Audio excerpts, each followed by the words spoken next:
ဒီဗီဒီယိုလေးမှာတော့မတ်လ29ရက်နေ့ကနေမေလ10ရက်နေ့ထိ45ရက်ကြာအောင်လာမယ်နာရူတို event အကြောင်းနဲ့စကင်2កောင်လုံးကိုအသက်တာဆုံးဘလို့ဂုံးဆင်းရမလဲဆိုတာကိုပြောပြပေးသွားမှာပါအရင် event တုန်းကပါဝင်ခဲ့တဲ့စကင်4កောင်ဖြစ်တဲ့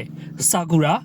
ဆာဆူကဲနာရူတိုကာကာရှီတို့ပါဝင်လာမှာဖြစ်တဲ့အပြင်စကင်အစ်စ်တွေအနေနဲ့ဂူရှင်အဖြစ်မီရာတိုနဲ့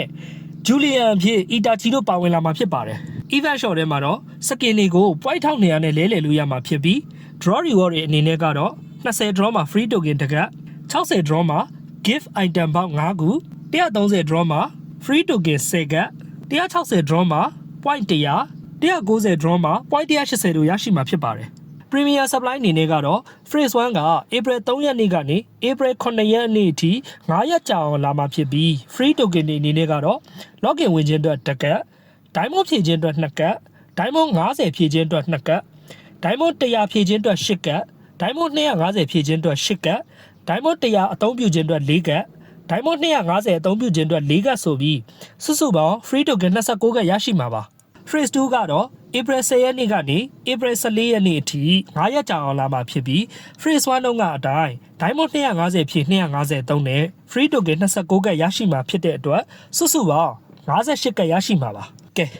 တည်တင်တာလေးတွေလည်းတည်ပြီးပြီဆိုတော့တည်ကျင်တာလေးတွေကိုဆက်သွားလိုက်ကြမယ်ပထမအဆုံး event လာတဲ့ March 28ရက်နေ့မှာ Diamond 3600ပြည့်အောင်စုမထားမိလို့ရှိရင် Diamond 3600ပြည့်အောင်ဖြည့်ပြီးပါပြီးနောက်event မှာ level ဖို့အတွက် one weekly bet ဖြည့်ပေးရပါမယ်အဲ့နောက် Diamond 450နဲ့ 10 draw ကို10ကြိမ်လှည့်ပေးပါပြီးနောက် event ကို pre-register လုပ်ခဲ့တဲ့သူတွေအတွက် free token တစ်ကပ်ရပါမယ်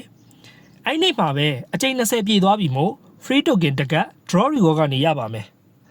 ပြီးနောက် 50% တော့ daily one draw ကိုတစ်ကြိမ်လှည့်ပေးရပါမယ်အဲ့နောက် March 28ရက်နေ့ကနေ April 2ရက်နေ့ထိ 50% တော့ daily one draw ကိုတစ်ရက်တစ်ကြိမ်စီလှည့်သွားပေးရပါမယ်April 3ရက်နေ့ရောက်တဲ့အခါ3 weekly bet ဖြည့်ပြီး 50% တော့ daily one draw တစ်ကြိမ်လှည့်ပေးရပါမယ်အဲ့နေ့မှာ free token တွေကိုလုံးဝမထုတ်မိဖို့သတိထားပေးပါပြီးနောက် April 4ရက်နေ့နဲ့5ရက်နေ့မှာလည်း 50% တော့ daily one draw တစ်ကြိမ်စီလှည့်ပေးရပါမယ်April 6ရက်နေ့ရောက်တဲ့အခါ 50% တော့ daily one draw တစ်ကြိမ်လှည့်ပေးပြီးနောက်ထပ် one draw 3ကြိမ်ထပ်လှည့်ပေးရပါမယ်ဒါဆို Diamond 250သုံးပြီးဖြစ်လို့ free token 29ကပ်ရရှိမှာဖြစ်ပြီး29ကြိမ်ထပ်လှည့်ပေးပါဒါဆိုကိုလူတို့မှာ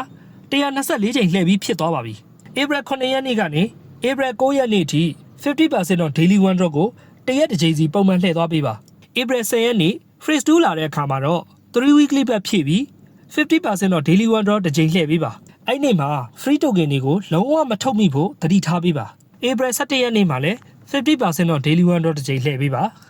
April 12ရက်နေ့ 50% တော့ daily one draw တစ်ကြိမ်လှည့်ပြီးနောက် draw 130ပြည့်သွားပြီမို့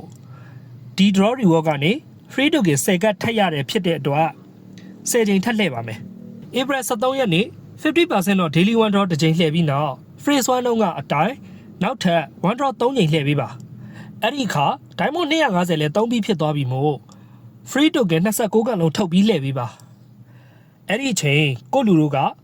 183ကြိမ်လှည့်ပြီးဖြစ်သွားတာဖြစ်တဲ့အတွက်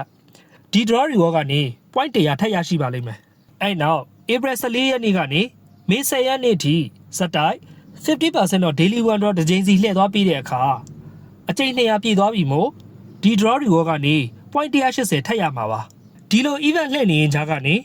breed လို့ခေါ်တဲ့ပတိစိတ်လေးတွေနဲ့ free token 10ကလဲပြီးလှည့်လိုက်ရင်အကြိမ်210ပြည့်ပြီးစကင်2កောင်ရဖို့တေချာသွားပါပြီကဲဒါဆိုအကြိမ်ရင်နည်းနည်းနဲ့လိုချင်တဲ့စကင်2កောင်လုံးကိုမြန်မြန်ရကြပါစေလို့ဆုတောင်းပေးရင်နောက်ဗီဒီယိုလေးမှာပြန်တွေ့ကြမယ်နော်